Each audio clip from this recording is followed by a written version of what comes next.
Okay, we're going to get the meeting called to order. Welcome everyone, and our first order of business is the Pledge of Allegiance.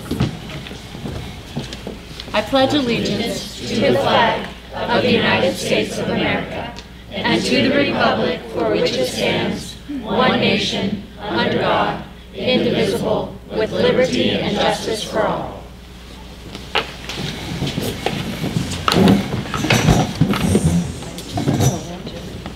I will hear a motion for approval of the agenda.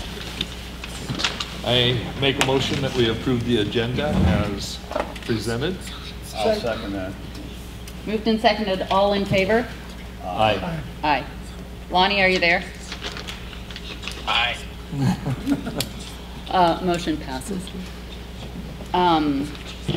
We will go right into public comment right now, and the first is Julie Clark. Welcome. Thanks. We'll try to hurry. All right, so my name is Julie Clark. I'm the mother of 2 students here at Sandpoint High School. First, I want to thank each member of the board and your willingness to take this leadership role in our community. Being a member of a board myself, especially through this pandemic, has taught me many lessons. First being that making decisions to please everyone is impossible. I've also learned that most times everyone has the same goal, but different ways to accomplish the shared objective. I truly believe we are all here for the same reason, the good of our children and the good of our community. The question is how we can come together. There are a few things I think we can all agree on. Number 1, forcing people to believe the same way you do is impossible, especially when they don't trust the source of information and facts keep changing. This goes across the aisle. Number 2, COVID-19 has brought a great division in our community, in our state and our nation. I believe it's imperative to bring mutual respect back into the conversation if we want to move forward in unity. If we are all here for the same reason, that means we're all here on the same team, and I believe it's imperative that we should, our number one goal, to bring that mutual respect back into the conversation. I heard a wonderful story from my daughter that one of our very own teachers here at Sandpoint High School told her students this very thing. She said, we must respect each other, no matter if we decide to wear a mask or not. That is the answer. We all must be given the space to make choices for ourselves. That is how we're going to bring the respect for each other back into the conversation. To not feel the need to force others to think the same way we do. We can't tell everyone to stop eating sugar and fried food. We can't and shouldn't shut down ice cream and donut shops to make people eat more healthy. We can't force anyone to take zinc or vitamins. In my own battle with fibromyalgia, I learned that doctors don't have all the answers. If you want to be well, you have to take your health into your own hands. Everyone should have that right. This is where the disrespect and division came in when both sides of the argument saw each other's side as threats. We are not each other's enemies. We do not have the right to tell each other what to think or how to act. And to not feel threatened, we must give each other the space to make their own personal health choices and respect them, even if it differs from ours.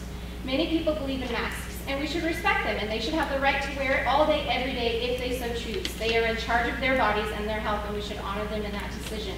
Many don't believe in masks. They believe their immunity is actually hindered by face covering. If they decide not to wear a mask, we should honor them as well. The same is true for the vaccine. I'm personally choosing not to get one, but my mother-in-law just told me yesterday that she decided to get one, and I told her that's great. I don't think any less of her because she chooses differently than myself. That's her choice, not mine. This is how we honor one another and treating each other with respect and kindness we all deserve, and let each one decide for themselves what we will put into our bodies and what we will put on our bodies. I want to thank you for teaching this to our high school students, our next generation, that we can disagree and make different decisions regarding anything in life.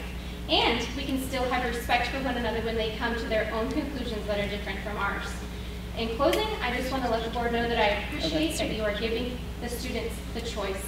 And I want to thank you very much for how you're handling this difficult situation. Thank you. The second's Janine Shepard. Hi. I just want to spend my time in prayer, so if you guys would like to join me, I would love it if you pray with me. Dear Heavenly Father, we are grateful for this time to come to you and put you at the forefront of all that is done tonight. Though we have strayed from your ways, we come to you tonight and ask in our brokenness for your blessing.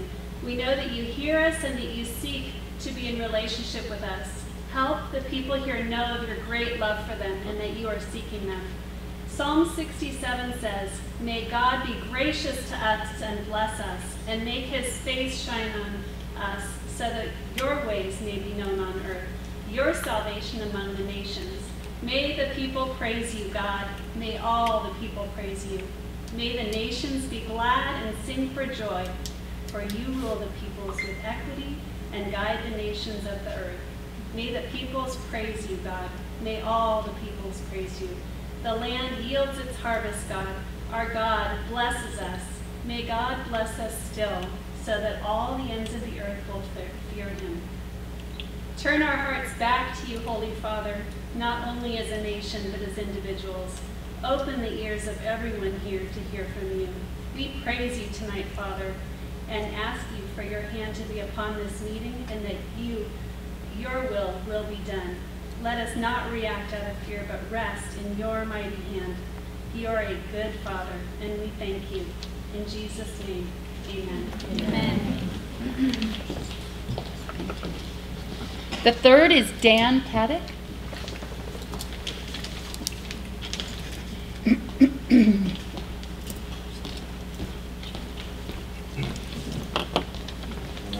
Thank you. My name is Dan Paddock. I've got 2 children in the district. One of the great thinkers of our time, Thomas Sowell, once stated, "Some things are believed because they are demonstrably true, but many others are believed simply because they have been asserted repeatedly and repetition has been accepted as a substitute for evidence." Such is the case for masking to prevent transmission of COVID-19.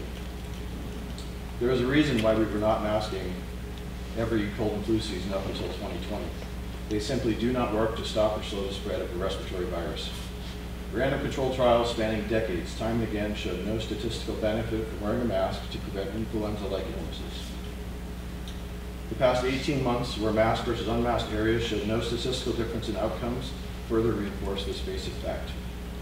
Lack of proof of efficacy aside, the case for masking children is weaker still. The data proves that children are simply not a significant vector for transmission and are at exceptionally low risk for severe outcomes from COVID. Stanford professor John Ioannidis recently calculated infection survival rates based on worldwide data.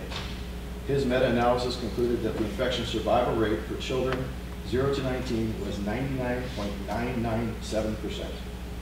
According to the Idaho Division of Public Health COVID dashboard, 0 children under the age of 18 have died with COVID in the state of Idaho since the start of the pandemic.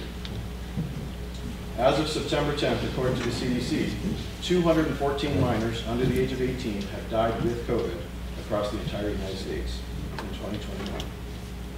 To put this in perspective, over this same time frame, 261 children were shot in Chicago, according to Chicago police. In closing, I would like to remind everyone of the results of the survey that was sent to parents and staff within the district back in July. With over 900 parents responding, an overwhelming 89% believe that masking should remain optional within the district. 85% of district staff agreed, with 227 responding. In today's extremely polarized political climate, I would challenge anyone to come up with another issue that would achieve this level of unanimity. Thank you to the Board of Trustees for honoring the will of the parents that voted you into office. Thank you. Our next is Jean McKnight.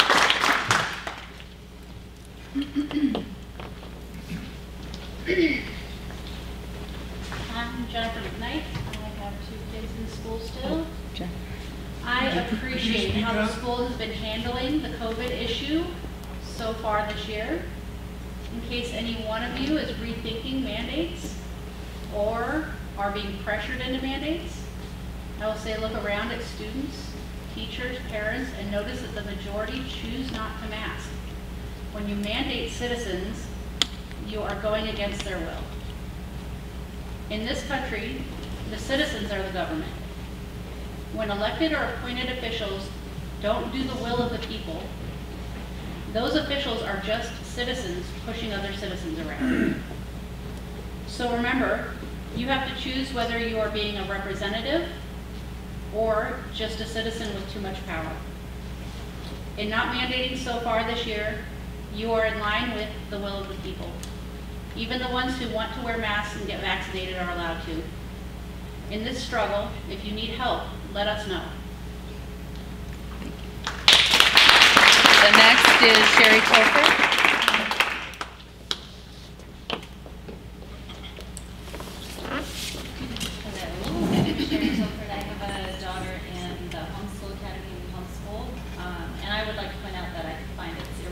Whether or not I have a child in the school system, because the school system affects the whole community. I'm really glad to see that there aren't masks. I'm grateful to be a part of the Homeschool Academy because I know Melinda would protect our children from the mask mandate as she did all throughout last year, despite what the rest of the schools were doing. Masking children is child abuse. It's a badge of fear and a public display of obedience, and the people who think it's a good idea lack critical thinking skills, in my opinion, because the evidence clearly shows it's not only useless in stopping viruses, but it's actually harmful to one's health. We're not dealing with a pandemic. A pandemic lasts 3 months because of the changing nature of viruses. This is about control and obedience leading towards the Great Reset, a brave new world that I'm not sure anybody actually wants. This is not about science, this is about dogma, religious fervor, and psychotic tyrannical dictates. Giving into the dictates doesn't stop anything, it merely ensures that the ruling elite know they have a subservient public willing to uncritically comply. And I would like to remind you that rules, regulations, and laws exist to protect the minority from the madness of mob rule, although I would guess that we are actually a majority of the ones of us who agree that this is nonsense. So what I would ask you to do is just stop. Stop all the COVID nonsense. There is no pandemic. This is about propaganda. This is about lies. This is about fear. Stop testing. Stop quarantining. Stop any sort of madness, because this is wrong. This is over. This is not what they want us to think it is. And I would also ask that you enact a new code in the Lake Pend School District to ensure that parents have full sovereignty of their children's health choices, and that we can make the decisions that are best for our children. Thank you.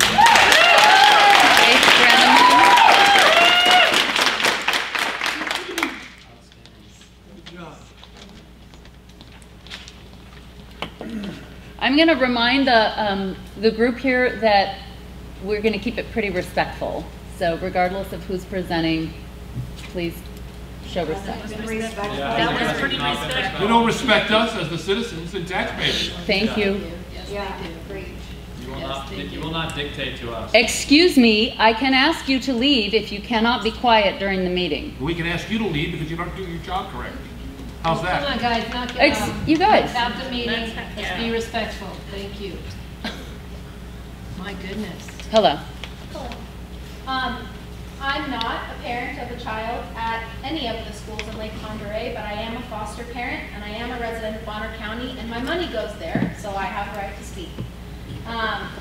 I believe that school curriculum needs to be fully available for every taxpayer at any given time.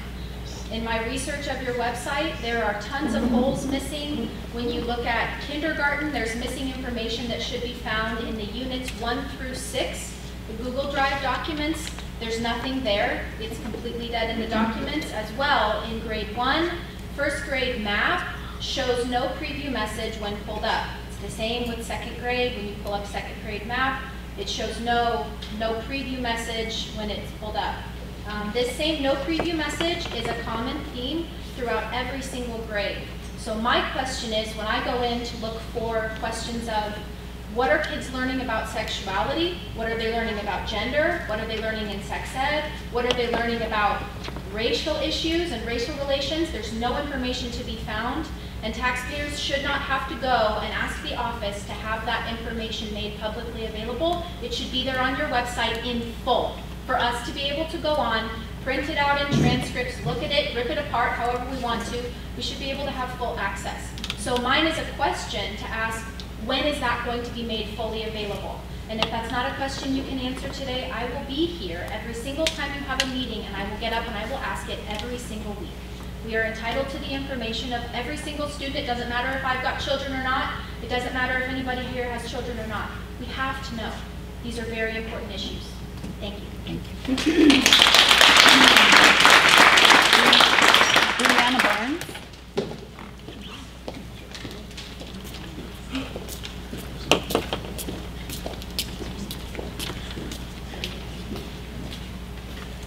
Hello, my name is Brianna Barnes, and I have 2 kids at Sandpoint High School.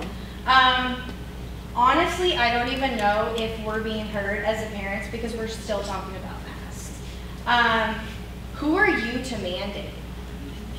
If a child's parents want them to wear one, quit being dictators. Let the child's parents, is there a reason for what I'm saying? Yeah, I think you're confused. There is not a mandate in place. Okay, I'm just saying. Okay. You're talking hypothetically. I'm just saying, who are you to mandate? I'm saying as a school board. If a child's parents want them to wear one, let them. Quit being dictators. This virus doesn't affect children. We kind of already talked about that more than the typical flu does every year. And they're not carriers of them anyway, so why mask them? Last week, Tom Albertson talked about how the emotional strains on children far outweigh the benefits of actually wearing the mask. And why have we never, like nobody's ever talking about the psychological aspects of wearing the mask. And I want to talk about the doctor and the nurse. There was a doctor and a nurse that spoke last week. And I just want to know, where were these doctors last year that showed up to the last school board meeting? Where were the nurses? Did they care that our children were in masks for 7.5 months?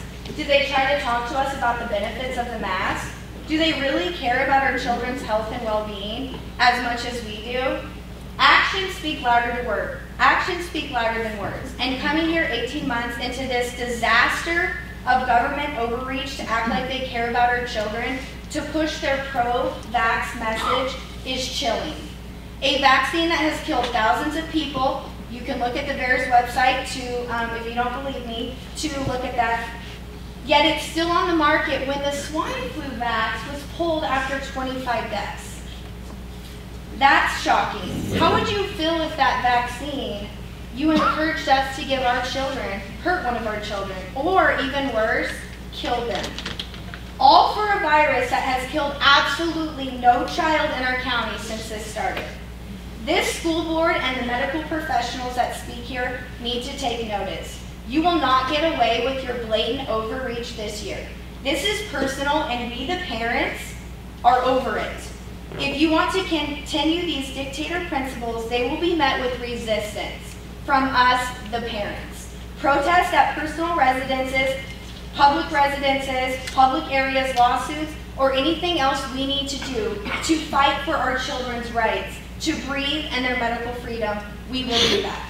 We all have to answer to God one day for our actions on this earth. And I'm not too sure that every one of you sitting here would like that conversation. Thank you. Ryan Caruth. Ryan?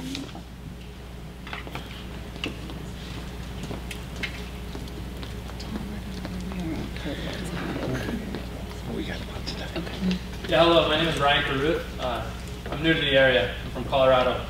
I have a long background in college coaching and youth sports organization.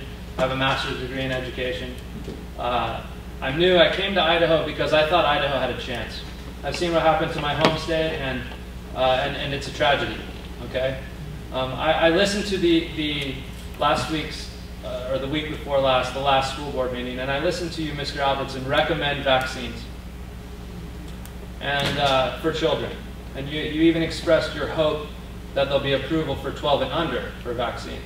So I would like you to provide proof of your claim that vaccines are safe. How do you demonstrate vaccines are safe when the VAERS database has reported 14,500 odd deaths as of September 3rd?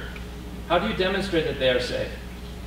How do you demonstrate that they are effective when the literature from the manufacturers themselves says very clearly this does not disrupt transmission and this does not prevent infection? So the burden of proof is on you, Mr. Albertson, and the board. Provide proof of your claim that vaccines are safe. I got into athletics as a coach because it's my mission to protect kids.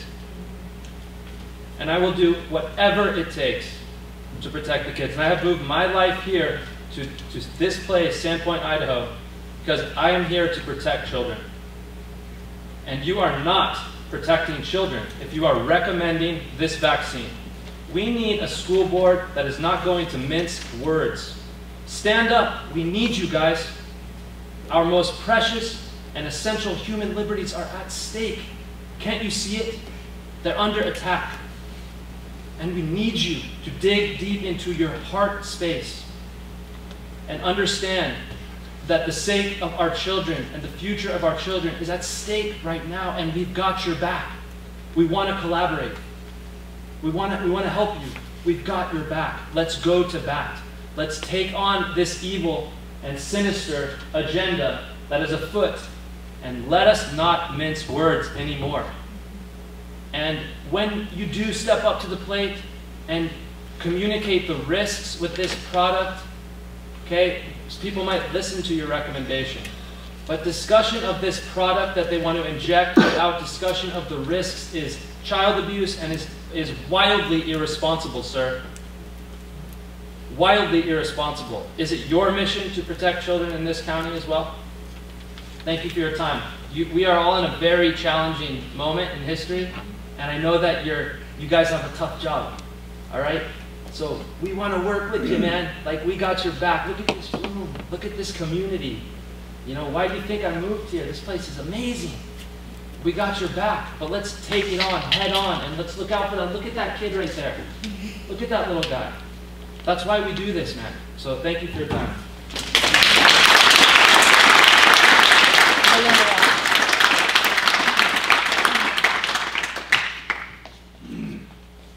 I'm Melinda Rossman, and I live here, work here, play here, and I respect what you're doing, and it's a difficult time. Totally get it. But we're in a crisis mode here in America. We're in a crisis like never before in history. We're being played in a crisis. The cause of the crisis is greed and stupidity of the wealthy pharmaceutical companies who are in charge of our government leaders worldwide. This crisis is many-faceted. One aspect of the crisis is the current health drama being played out in the media, and many brainwashed physicians who are following the dogma are prearranged by the talking points of the American Medical Association. I fired my physician this last summer because he spewed propaganda at me, and I walked out appalled that he spoke to me that way. 3 days ago, I listened to a podcast about the American Medical Association talking points for this current drama. And I'm like, what? That's exactly what my physician said to me back in June. So I went onto the American Medical Association website, pulled up this document. Oh my God, the crisis is real. And it's a crisis, people. We're in a crisis. The facets are so deep. The brainwashing is so insane. It's of historical proportion. We all need to stand up, starting at the school board level, starting in the families in our communities. We need to stand up to this tyranny. The crisis in our White House right now, that's a fiasco. Every step that's made out of the White House is a crisis fiasco. We need to stand up and we need to fight this crisis. We need to represent America. We need to stand up for the Constitution. We need to start right here. We maybe need to even stop taking the money that the federal government is funneling into all the schools all over the nation, causing us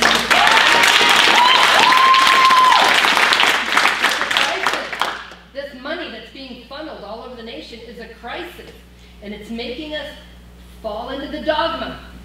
I refuse to support this crisis. I will fight and I will protect the children that it's starting to attack. We will not let the children be affected. We have to stand up against this crisis.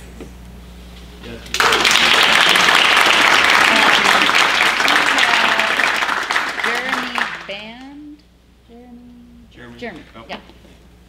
Sorry, I couldn't read your last name. Band? That's my writing. Must admit. I gotta say, it's a little bit last minute for me to come and for me to prepare, but I followed this from its inception. My name's Jeremy Bauk. I'm a mechanical engineer at the University of Idaho graduate. I've got 3 children in the district. We homeschool, but they also attend classes and participate in sports at the school.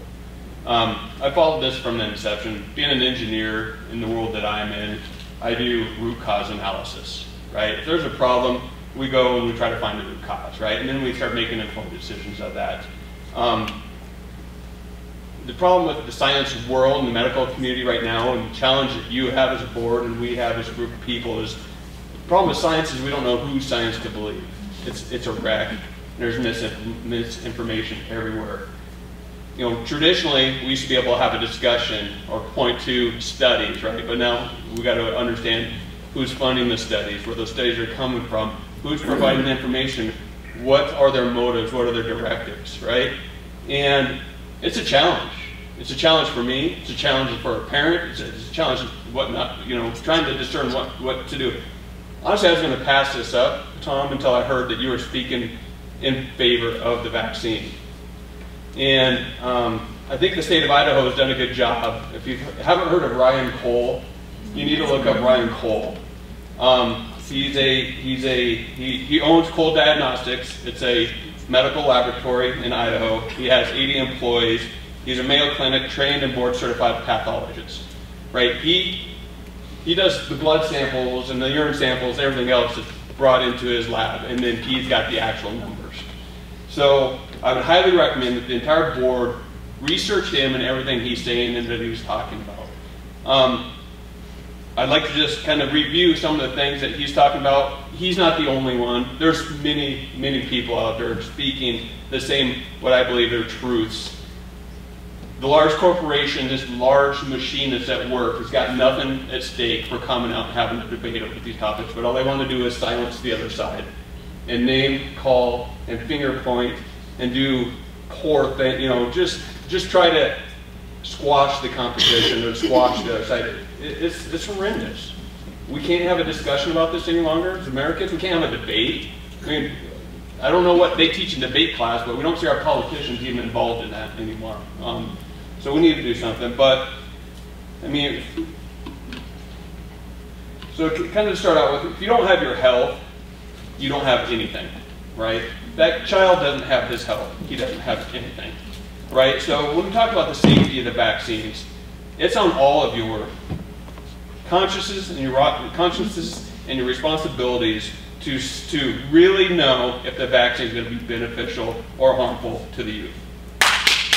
Very, very, very critical. So some of this we've heard about, but some of it we need to just go over again. The COVID research, there's like 3 points here. The COVID recovered, people that have recovered from COVID have essentially 0% chance of reinfection. There's a lot of us that are COVID recovered. According to countless world studies, and it is anti-science to push vaccinations on this group, which is already a large part of our population, a one-size-fits-all approach is illogical and anti-scientific in a COVID era. Participation in an investigational vaccine should be a well-informed personal choice based on one's personal risk assessment. Vaccinating children who survive COVID at a statistical 100% is medical illogical. We are seeing more damage, myocarditis, neuroinflammation, deaths, etc. in children in the age of 0 to 24 from the shots in this group than benefits. Right? There is risk with these vaccines. Jeremy, your 3 minutes are up, and I want to encourage you to wrap it up because there's 3 more people. All right, I will wrap it up and then 3 more people. Okay. Thank you, Jeremy. Mike Miller.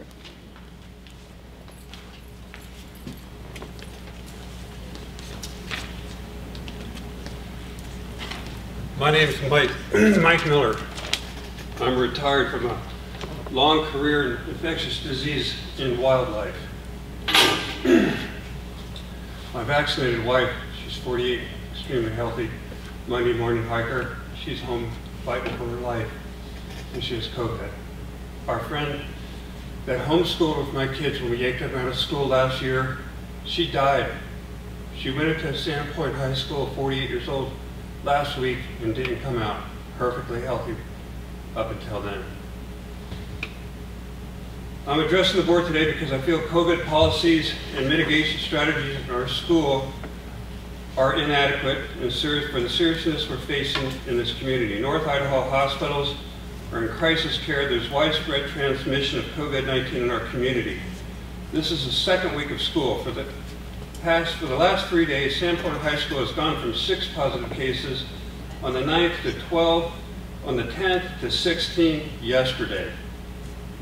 What are we doing? Are we waiting till it gets so bad that the health department has to step in, the governor has to step in, does government step in? Let's take action now.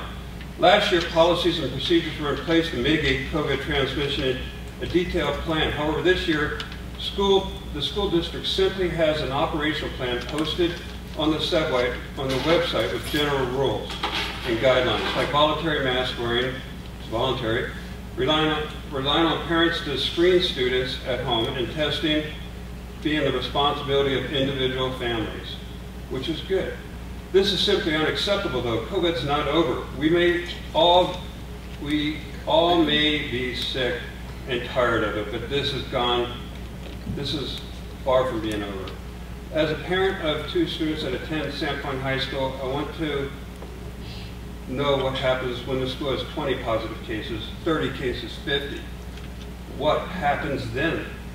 Does anything change? Do our sporting events become restricted? Do masks become required then? We need to be proactive now. Do school days get shortened, or does nothing simply change at any number? There's 5 strategic goals of this board.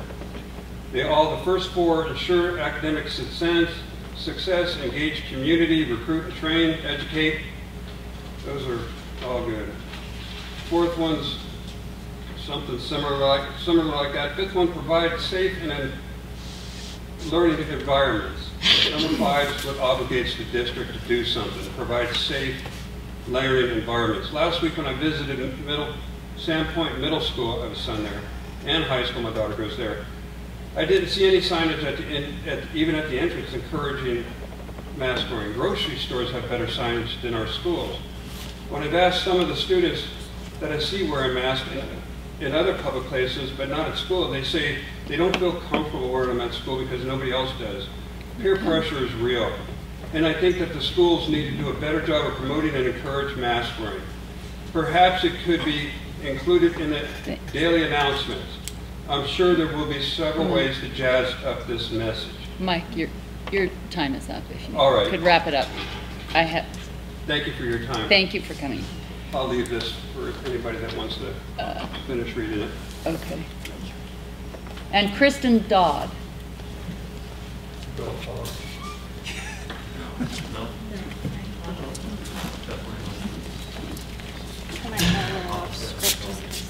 I know, and timing. Sorry, we have to keep it tight. My name's Kristen Dodd. I'm a 14-year-old stepson in high school now.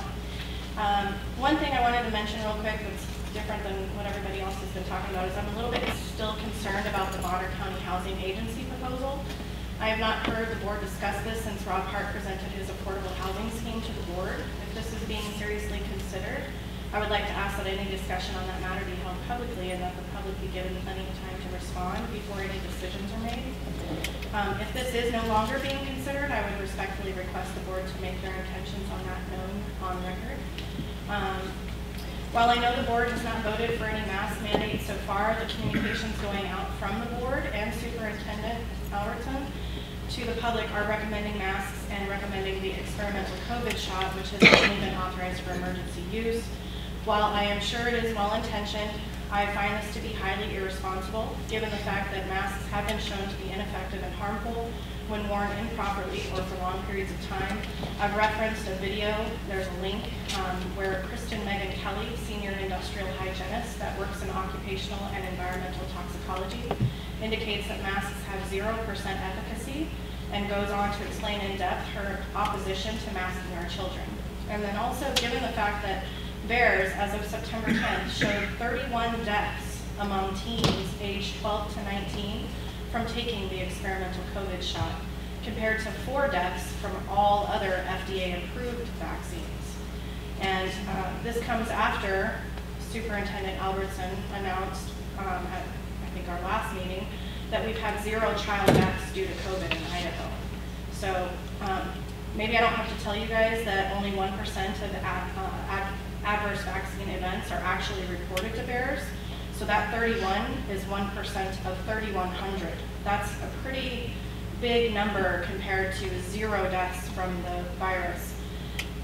So I asked, do you still think you should be formally recommending a shot that bears infinitely more risk than the virus that it's supposed to be protecting against? I would like the board's assurance that there will never be any vaccine clinics held at our schools. I've heard of that happening elsewhere. I do not want any employee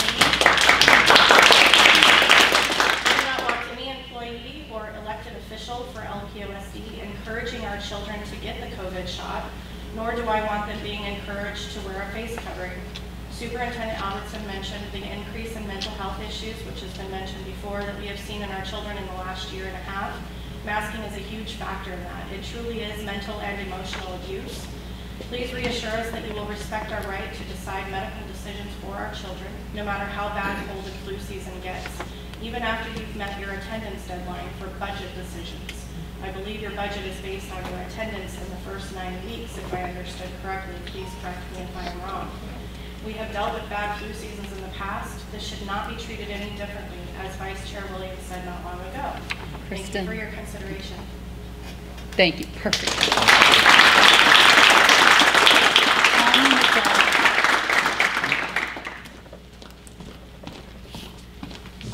Hi, my name is Tawny. I'm a Sandpoint resident. I have a little boy in the school district.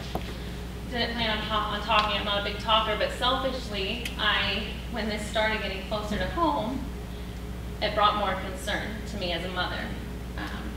On August 27th, I received a letter from Mr. Tom Albertson, which recommended that all eligible individuals please consider receiving the COVID-19 vaccination, as well as recommending children wearing a face covering when inside and social distancing cannot be maintained. Based on this recommendation, I did extensive research and have come to the decision that I will not be vaccinating my child.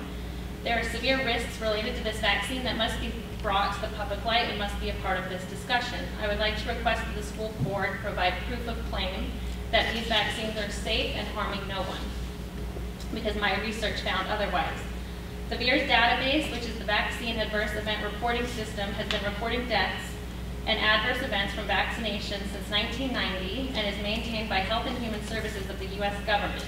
This is as of September 3rd, 2021. This is off a U.S. government site, and you can see the deaths, 14,506, hospitalizations, over 58,000, urgent care cases, almost 78,000.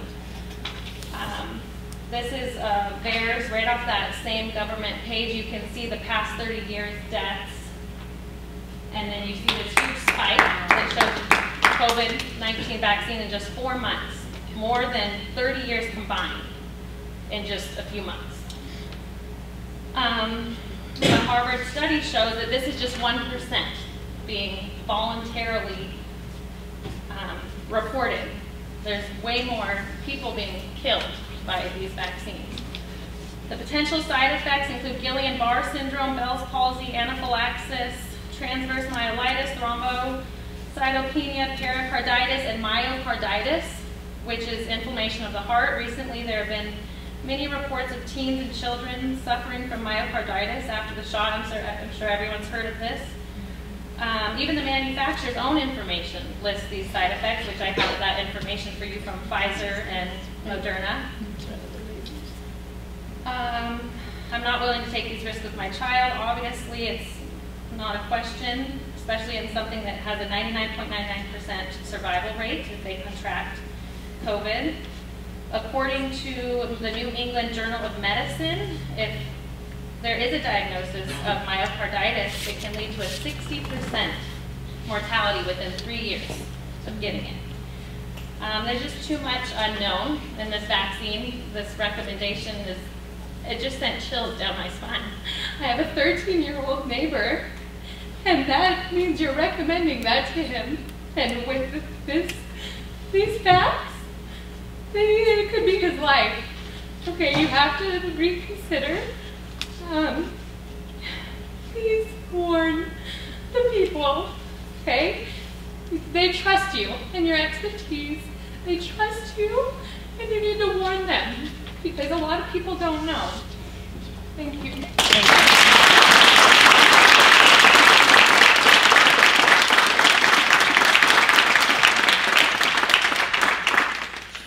Thank you, everyone who spoke.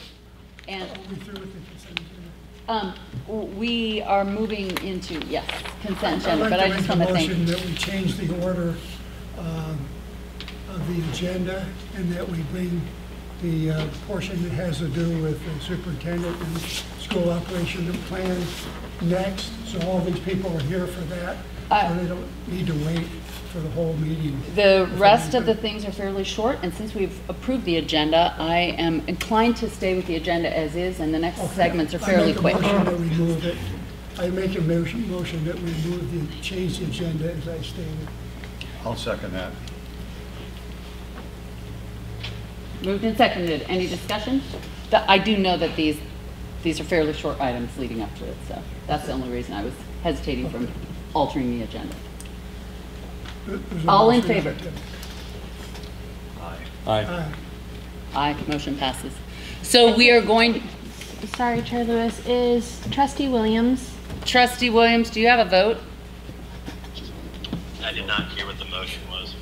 To amend the agenda to move item D forward ahead of consent agenda so that we can discuss the school operational plan. Yes, I'm fine with that. Thank you. Yay, or yay. Yes, you voted yes. Yes. Okay. Okay, so. As a point of reference for the audience and the board, this was agendized as an action item so that the public knows and you guys are aware that it is under action. Right. Thank you. Everything from this point, oh, well, no. So we have an action item, we're moving ahead of administration, and then we'll jump back to administration. Okay? All right.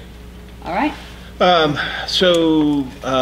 We'll come back to the enrollment part yes. and open enrollment parts you need to improve. I wanted to start the presentation today with just an update that I got from principals. It was a great first week. Students and staff are very happy to be back in school.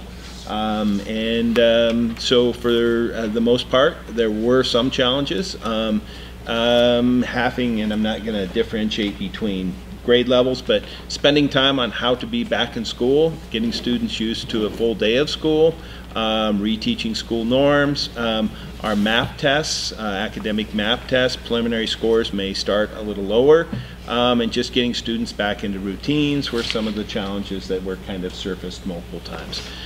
Strategies to work on that is just using visuals to help students. The paraprofessional support that we increased has been a big help. That's come multiple times. Small group work to address the academic gaps student by student, so trying to give more personal attention there. And increased elementary counselor was very welcome. So I just wanted to start the presentation off a little bit about what I got from an update. I just wanted to review with you what our current operational plan is. Face coverings are not required. They're only recommended. There is a suggestion that people look at the opportunity for vaccination for individuals 12 and older. Increased hygiene, stay at home with any symptoms. Positive COVID is 10-day quarantine, and high exposure contact. That means if you're living in the same household with someone, that's the way it was worded there, is also 10 days. Elementary students spend most of their day in cohorts the way our schedule is. Lunch is in the cafeteria this year, but they sit with their class with space between other classes when possible. So really, that's kind of where we were. I've been asked to, by multiple parents through email, to explore what you did last year, which we called the yellow plan. And I just wanted to remind the board of what that yellow plan was. It was a shortened school day. Release was around 1:10. Elementary students went straight to their classroom and ate lunch in the classroom. Face coverings were optional once they were in the classroom. At the secondary, teachers taught 4 shortened classes. They're currently teaching 3 90-minute classes a day, and not the shortened day. Students were only allowed to grab a breakfast and head to class once the doors open. Lunch was grabbed at the end of the day. Face coverings were required at the secondary level. Online work was required to meet the state's minimum requirements for credit. There was a little accountability to make students do the work, the online portion of that, and we did see probably a decrease in learning and grades and some challenges with that part of it. And I did hear that a lot from parents and from students. Concerns with the management of the plan. Managing face coverings was not fun for anybody. No social distancing outside the school while they're waiting to get into the school were a few of the challenges. Little accountability for the online work resulted in decreased learning grades and credits. So I just wanted to just put both up there because I have been asked a lot by parents, not here speaking about it today, but through phone calls and emails to me. I do want to review with you where we currently are with our COVID cases. So let me...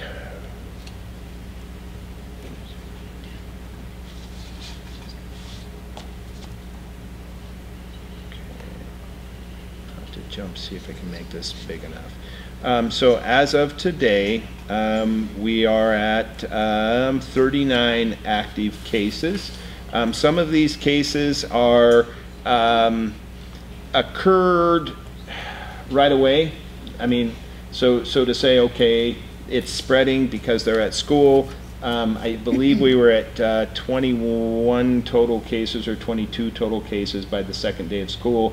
That means that it was previously in the community. It wasn't, you know, happening at school per se.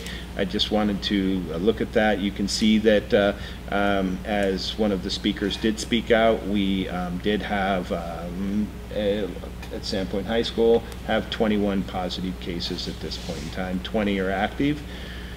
And you can see the breakout by school, and this is reported by our nursing department who contacts the parents to verify. This is not, if it's not verified, it does not go on this. So this is where we are at. The trend, What's the staff cases? Number of staff? 2? We are at 2, yes. Okay, thank you. I did ask and this is again hard to annotate this directly, but I did ask the nursing staff, when you have phone calls with the families, what are you getting? Okay, and what we did have one case within one of our sports teams.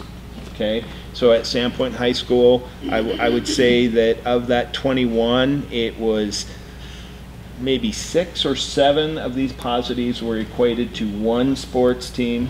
Also, then most of it is a close contact within the household. So it was connected to a household. And again, this isn't scientific by any means. It's just her relaying the phone call to the parents. So a lot of it was that there was a parent that tested positive, that the student then was in that household, and the others, the parents were telling that they contracted it from a friend that they were hanging out with after school. Those are just some of the information she gave me. So again, to say, do I have any data right now that kids are spreading it at school, sitting by each other? I have not. I don't have anything there for you with that. What's your data on the So, yeah, the common cold. We're going to keep moving through the agenda. Okay, so with that, when there is a positive, there is communication to the family. We've had some complaints that our communication is too broad, but we feel that within our plan right now, we owe it to the families to let them know that there has been a positive. If it's at the elementary level, we let them know that there has been a positive within their child's classroom, and we leave it at that. Please watch for symptoms. And if it's at the secondary level, it's more challenging. So it's basically a whole school message, basically just to let people know to please watch for symptoms. So that's the messaging, and I want to say that our principals have been doing a very good job. There are times when it has been very much appreciated. Instead of sending an automated call, if it can be, a personal phone call has been very much appreciated. And we've had some, it's much easier for one class at an elementary level to make an elementary, to make those phone calls personally, and they can answer that. So, parents are notified, and then, so. Stop with this. I'm listening to what he's saying, so maybe you can sit quietly like we sat quietly while all of you guys were talking. Yeah. We're going to continue on with our meeting. So, with that, the board wanted to know where we were last year. We kept the same chart. This is, I can make this a little bigger. You can see for the year we had 56 cases at Sandpoint High School for the year, a total of 184 between all schools. So, not saying that that's helpful or not helpful at this time. Let's see what else we have here. I wanted to give you a update from Panhandle Health District. Every Friday I have a phone call with them just to look at the data. This is currently the chart where this is where we are today with the 7-day rolling average. And remember, that is per 100,000 people. We do not have 100,000 people in the county, so it's, I think the last census was 47,000. So you can cut that number in half. And so basically that's where we are. But again, as I reported to you 2 weeks ago, they were backlogged. So I don't know, you know, I was told last week that they were starting to get the backlog taken care of, but not in its entirety. So take that for what it's worth. I want to be completely transparent with this information. With that also, percent positivity, and this was Bonner County, was at 15.3%. What that means is Can you make your screen the full size there? No, I meant maximize the your little green dot up on the left top. Top. No, it doesn't want to do it. It may help a little bit. Yeah, a little bit. Okay. So again, this just means of the people who went in and got tested, 15.3%, and this is always a week or two later. 15.3% were testing positive of the people who went in. And that's Bonner, yeah. That is Bonner County, yes. But again, this is for the week of 8/29 to 9/4. So it's lagging. It's always lagging. Okay. This is using the test, the PCR test, which is not a test. So we all know. We also know that tests are asymptomatic most of the Can time. we Positive case. Can you allow us to have the meeting, please? Positive case does not equal infection. Does not equal illness. Does not equal disease. So the last 10 minutes. Go ahead, okay. Tom. So there was one other chart here that basically we've always asked how is this affecting pediatrics under 18. And I do want to share with you, as of last Friday, there were no pediatrics in the hospital at Bonner General Hospital, and there were no pediatrics in the hospital at Kootenai. So that's a question I ask all the time. Of September 21st, you can see that the percent of hospitalizations under 18 was only 3%. That was 2 people. So again, this is in the 5 northern counties. So if you look over here, this little, there were 2 pediatrics in September that were ever hospitalized. So it appears at this time that pediatrics under 18 are not going to the hospital and are not, you know, so that's just that's data we're looking at. That's encouraging. So, yeah. So that's a question that we are always looking at. Vaccination rates, this is shared with me from Panhandle Health. Bonner County is 43% fully vaccinated, 47% at least 1 dose. The 12 to 15-year-olds are 16% fully vaccinated, 21 with 1 dose, 16 to 17. They do not break it out by county, so I do not know Bonner County and I do not know our students. Yeah. And again, we are not requiring that vaccination. Right. So, but I just want to give you that. Only recommending it. So, healthcare update. Bonner General Health, as of last night, had 8 COVID patients. 3 were in the ICU. I did mention there were no pediatric hospitalizations in Kootenai or Bonner General. The report that still comes to me from Panhandle Health and physicians in the community, greater than 96% of the hospitalizations are of people that are unvaccinated. So,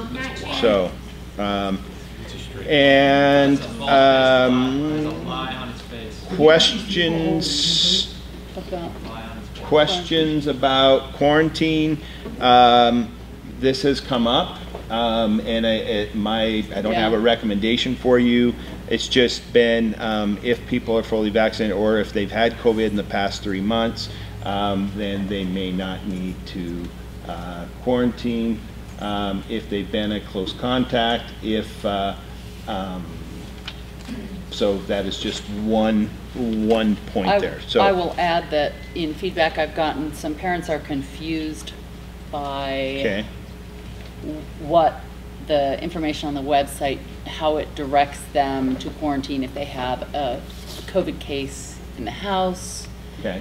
And I think it's just that it's confusing information to try and relay. So they're having a lot of conversations and getting mixed messages when they speak to their nurse or doctor at the hospital as opposed to the nurse at the...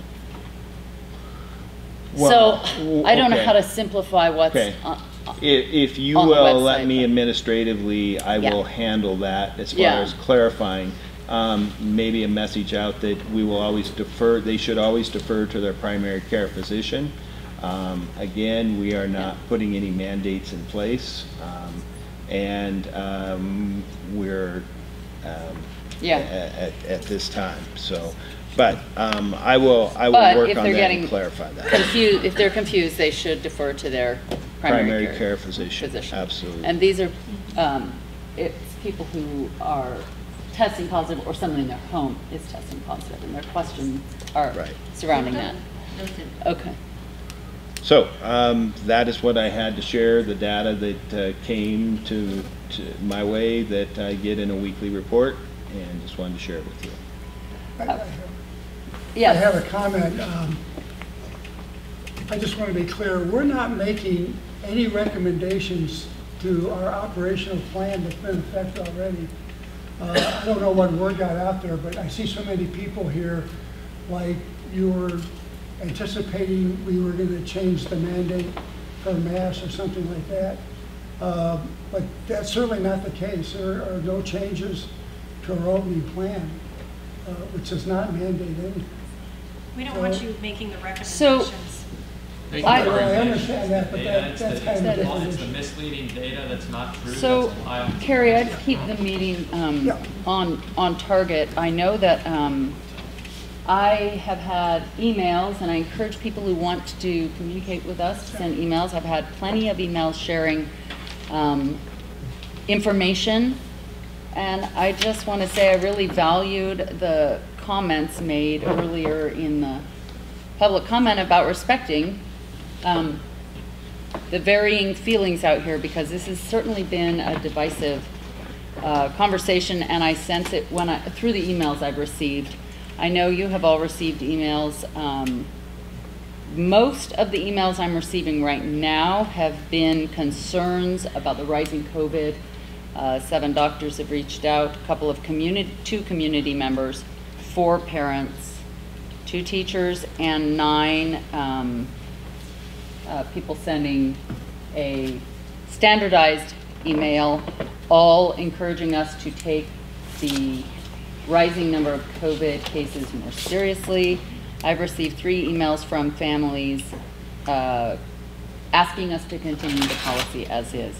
I want to encourage the public to send us information. However, it's not a tick mark. We base it on what we are, our best information to keep students safe.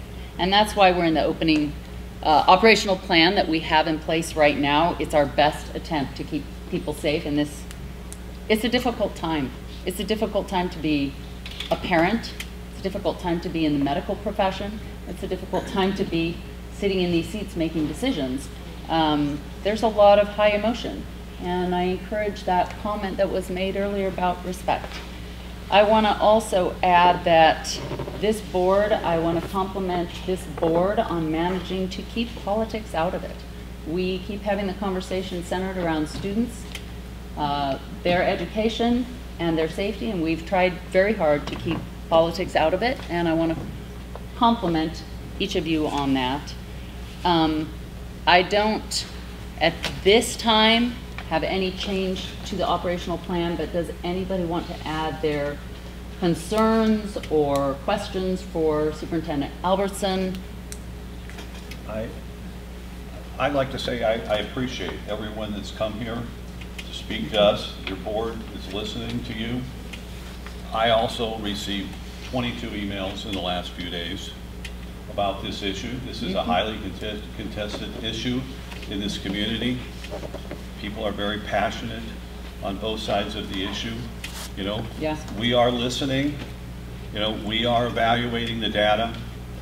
We're in a much better position right now than we were a year ago. A year ago, we were going into this pandemic blind, and we didn't know what to expect.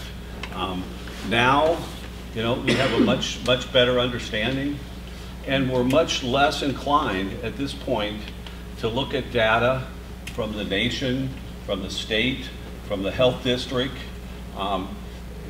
even from the community, you know, because we're looking more closely at what Superintendent Albertson has presented is the data from our own school district. And based on the data that I've seen from our own school district here today, I support the operational plan, and I'm not prepared to make any changes to our plan.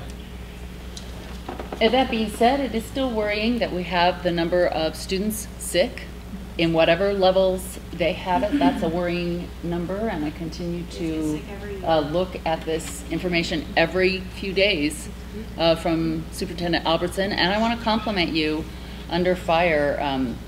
Some people are more gracious than others in public comment, but I want to compliment you for doing the outstanding job you're doing of keeping us informed, so thank you. At this time, I'm going to move back into the administrative portion of the meeting with enrollment and open enrollment report from both our board clerk, Kelly Fisher, and our Superintendent Albertson. Yeah, thank you. I'll start here. Thought it was important for you to see a 3-year enrollment history of the school district.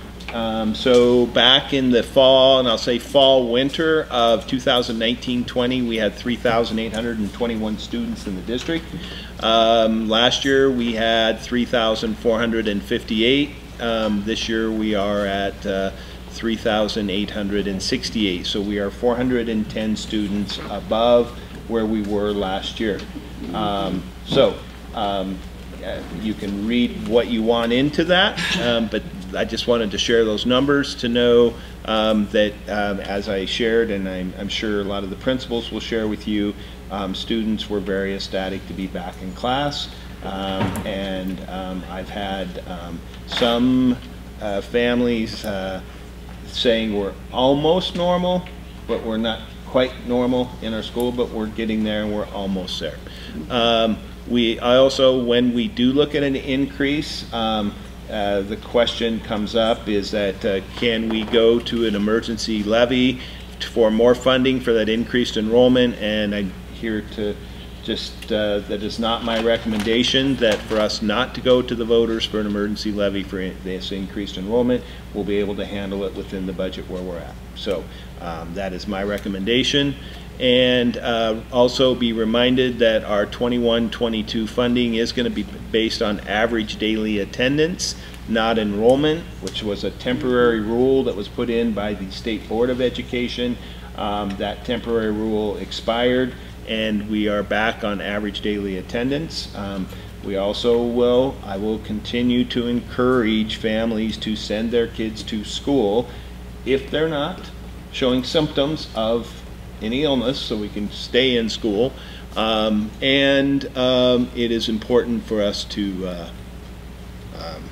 have those students there to learn. And then we also want to give a report on our open enrollments, and I will turn that over to Clerk Kelly Fisher. Thank you. So myself and a few other people at the district office have processed 335 open enrollment applications. I will remind you, as a board, we do have an open enrollment policy where we accept students out of state. They do have to pay for school through us if they're out of state, but out of district and in zone, like out of zone, but in our district, so student transfers. Out of those 335 applications processed, 41 applications were pulled, and that means that they could have moved into their school zone, they could have moved out of the area, but when we're processing them, that's the most common theme, is that, hey, we moved into our, families move all the time. And out of those 4 were denied. There are only, by state rules, a few reasons why applications can be denied. Student numbers are probably the number one. Student discipline, academic history, those are just the top 3 reasons why applications can be denied. I will share that at Washington Elementary and Northside Elementary schools in particular, they are very tight on space. There's not a lot of room to spread, so that's where those 4 came into play there. I did just break out where all of those open enrollment applications came from in the blue there. And then within those total numbers of the blue numbers, all broken out into individual schools. We do have 23 open enrollment applications coming from West Bonner School District, 19 from Boundary County School District, and 10 applications from Lakeland Joint School District. And the other balance of those are in-district changes to a different school, or what? Yes, so you know, going from Kootenai to Farming. And okay. I'm confused, Kelly. The blue numbers are in district? They're both. And the black numbers are out of district? No. I just wanted to try to be as transparent and give you as much information as possible. So Clark Fork has 15. A couple of those could have been from Boundary County. I didn't break it out. The black are the people who are moving into the district from out of district. The other balance of the 335 minus the 41 pulled, the 4 denied, the 23 westbound, the 19 and the 10, I can't do the math that fast, are an in-district move. Like somebody from Sagal asking to go to Washington because their parents. Okay, well, the ones that are out of district, are they? Those are in the numbers. Are they? They're in the blue. They're in the blue. The blue. They're in the blue. Part of the blue. Yeah. And okay, well, they still live in West Bonner, Boundary County, or Lakeland, but they're applied to attend school here. It's not movement, right? Correct.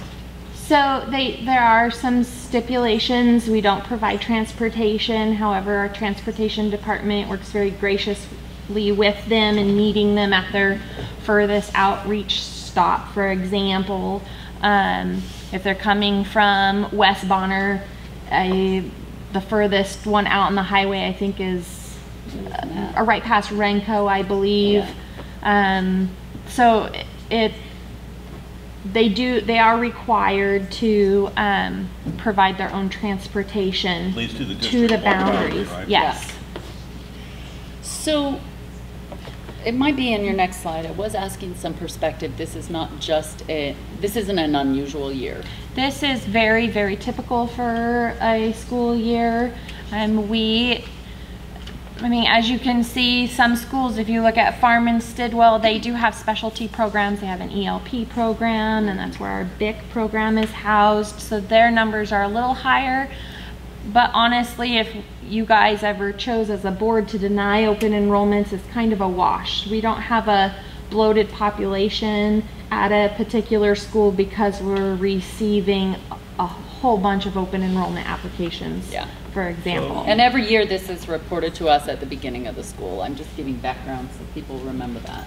Yeah. Yeah, there's no motion needed. It's for your information. I note that elementary schools, Farm and Stidwell, Kootenai, and Sagal, have above average numbers there. I mean, is that attributed to our after-school programs at those schools? Yes. It could be. Also, families that work in town and it's more convenient to get their students daycare or to pick them up after the after-school program and they're working in town would be a reason why we get some of those. Notice that Farm and Stidwell, Kootenai, and Washington are the larger numbers. So a lot of times it's convenience for families, so we want to partner with them. So are these after-school programs at capacity? Yes. Yeah.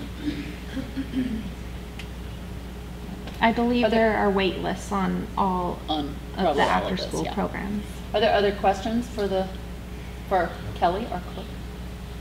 Okay. So at this time, I would take, thanks for those reports, both of you. And again, that's information shared every fall right after school gets underway. I would hear a motion to approve consent agenda. I make a motion that we approve the consent agenda. Second. Moved and seconded. Any discussion? All in favor? Aye. Aye. So we will move down to board content here that does require action, and the first is alternate authorization. I think you had the form it's in our packet. in your packet. I didn't know if there was any questions for Ryan Leonard to work on to be a full-time special education teaching position. So he's working on that, and we just need approval for the alternate authorization. Everyone's had a chance to look at that? I move that we approve the alternate authorization for specialist Ryan Leonard. Second.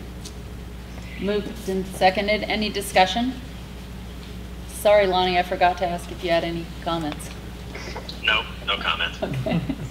All right, you need to breathe heavily so I can tell you're there. No discussion. All in favor? Aye. Aye. Aye. That motion passes. And we will go on to the discussion about zone equalization, which we heard several weeks ago. Yes, so I am presenting this evening because we are one of the very few districts who will not be required to adjust our trustee zone boundaries based off of the 2020 census data that was just released. I will remind you as a board that you have a legal obligation to respond to the State Department of Ed within 120 days of that information being released. You guys as a board hired Quadrant Consulting through the Hey, Lonnie, my phone might die. Yeah. I didn't know I was the one calling you. So if my phone dies, please call Tom. Sorry. Okay. You had 120 days to respond to the State Department of Ed with any changes. It would be my recommendation that you guys can discuss it, but you do not need to change your boundaries. The requirements for the zone equalization was to be within a 10% variant. What I attached in your board packet was the breakout of your trustee zones. The largest disparity was 6.2%, with and that was because Trustee Carrie Kelly's zone, that is Zone 5, that's downtown Sandpoint. I could just read these for the record. Has 6,548 in their population, where the highest number is actually Trustee Gary Superger's zone, Zone 2, that would be west of Highway 95, south of the Long Bridge, with 6,983, making that a 6.2% disparity, falling underneath that 10% variant. Okay. I will entertain any questions if you guys have them based off the information provided. I will just add for clarity that every 10 years this is a requirement because of our elected positions that this recount gets done, and it just follows the census. So I'll entertain a motion. I move to adopt the map as is and not make any further changes to our zone lines. Second. Moved and seconded. Any other discussion or questions? All in favor? Aye. Aye. That motion passes. And we have student handbooks, which took up 200 pages. And we're not going to today go through every school handbook, but you've had a chance to preview them, and what I would like is feedback. And as I think Trustee Super brought to us, is that the board should preview those every year, and I would like feedback that I could give back to buildings of things that you feel that are good, and some growth areas that we could have that we could improve upon in those handbooks. So that doesn't have to happen tonight, but believe tonight from what you have reviewed that you would just approve the handbooks for this year, and then I'd like to withhold approval. I'd like to ask the board to table this. You know, in my 4.5 years on the board, this is the first time we've had a chance to review the handbooks. And there's a lot of material there, 380 something pages. And I'd like to ask the board to table this until we have a chance to more thoroughly read these packets and review all this information from all our schools. One question I have in regard to the tabling of it, it does not, the schools have already released this to their students and parents, so we would be discussing it as changes, interim changes, if you will. Well, there's one item in particular I know I'd like to discuss, but before I read everything, you know, I think it's presumptuous to, you know, talk about anything. Yeah, there's certainly a wide variation in size of the parent handbooks, because some schools copy and put in a lot of policy, and others just reference, go look at policy, blah, blah, blah. So there's a huge difference in some of the, there's some that are much smaller than others. So there's a lot of reading that is of Lake Condré School District policy that you wouldn't have to repeat read. It's copy and pasted into those, so when you're looking through. Is there any other comment? Is there anybody, I suppose you're making a motion. I don't see any problem with just delaying it. I mean, school's already started, so if you want more time to do it before you're comfortable. Yeah, I don't. It's 380 something pages. I've had one day to look at it. I'd like, you know, some more time to review it. Will you make a motion to that? I did. I thought I'd like to make a motion that we table this until a future meeting. I'll second. Moved and seconded. Any other discussion on that? Lonnie, are you still alive? Yeah. Okay. No discussion, no. Okay. All in favor? Aye. Aye. Okay, we'll look at that at a future board meeting. We all have 2 weeks to read every page. You know, I'd like to ask the clerk to print it for me and mail it to me. I can do that. Can you do that? Here, this is his booklet. Okay, that's understandable. I would like to now, we're completed with our agenda, our modified agenda, and so now if there are any administrators who would like to make an announcement, I'll start with superintendent. Well, why don't you start with the principals that are Why don't here, we start? and then if they don't cover what I'm going to cover, I can bring that up. Back. All right, yeah, David Miles, Sandpoint High School principal. One thing I'd like you to know is that we do have an NMSQT, that's the National Merit Scholarship competition, and we actually have a semifinalist, so about out of 1.5 million students that take the PSAT as a sophomore, they get recognized as a junior. It's a really high honor to get recognized as a semifinalist. There's usually about 16,000 of those only out of those 1.5 million. So we have one of those in school, and he gets to continue on and hopefully be a finalist. So just wanted to share that with you. Right now we have 1,055 current enrollment. That's 150 new and returning. That number's a little misleading. Obviously we had students that didn't attend last year at Sandpoint High School but did live in the district, and so those are counted into that number. And so, sorry, my notes there got messed up, but just to let you know, 150 new and returning, but again, that can be a little bit misleading. Right now we do have really full classes. It's a little bit different from last year. Mr. Albertson kind of alluded to this. Teachers teach 3 periods a day, but students have 4. Last year the teachers were teaching 4 periods a day, so class sizes have gone up compared to last year, but that's sort of an artificial raise. However, as full as they are, the staff's still adjusting and being flexible, and there hasn't been too many issues there. And probably just one thing to know, it's been a challenge this year to find enough help for all of our activities. So whether it's people working the clock or announcing or doing the lines or whatever it is, referees included. And that's kind of a regional thing. That's not just here at Sandpoint High School, and I think it's affecting private businesses as well, being unable to find all the help that they want. But it is causing some change considerations to happen.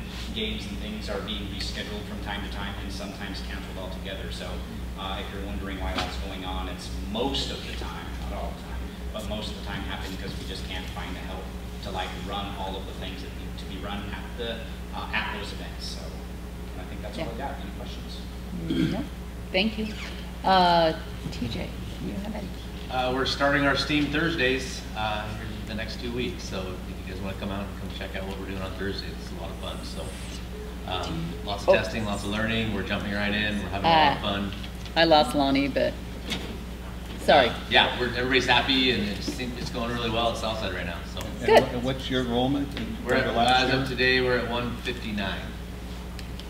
So class sizes are just about right. I think we can make it work with what we have so far, and you know, we're still getting phone calls, people that are planning on moving here, that they're waiting on property to close, and so they'll, you know, there seems to be a few more still coming, but it's working for us. Did you get some clarity from the students that live in our district but have been attending Spirit Lake Elementary at Lakeland School District?